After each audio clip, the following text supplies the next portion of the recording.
Ready? Sir, there are three items which are covered by this bill. I support the three items because this bill symbolizes and represents a new national development of having a consensus on certain basic questions.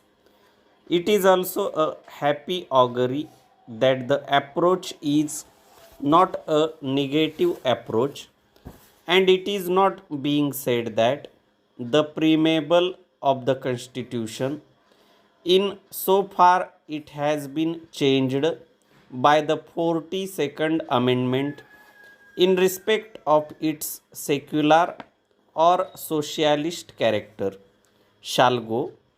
It is not said that the list of fundamental duties shall go.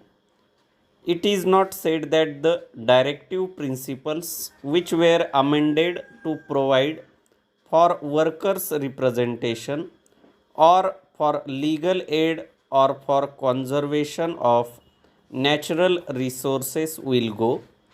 That is a healthy development. So far as the Congress party is concerned, it has approached the question with an open mind. Para.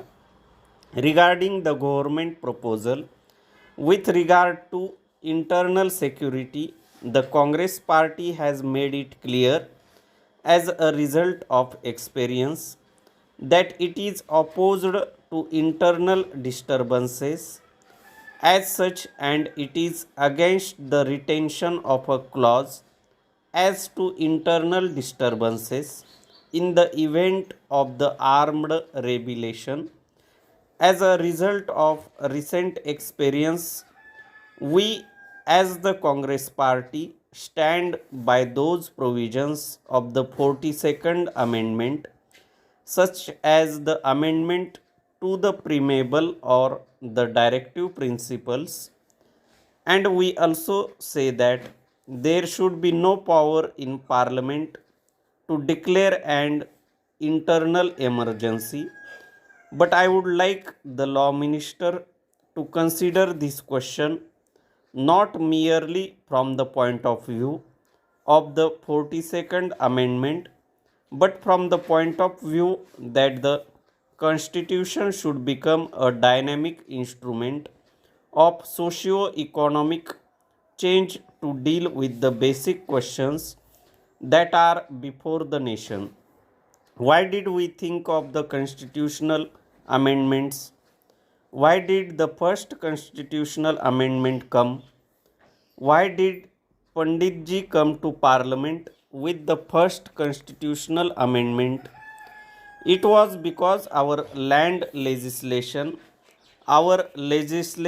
for the abolition of zamindari was struck down. Why did Pandit Nehru come to Parliament in 1955 with the fourth constitutional amendment? Again, it was because our socio-economic legislations were struck down. Therefore, when we consider a constitutional amendment, we have to consider the problems that had arisen. Certain property rights, which became part of the fundamental rights, had stood in the way of various socio-economic legislations like land reforms, etc.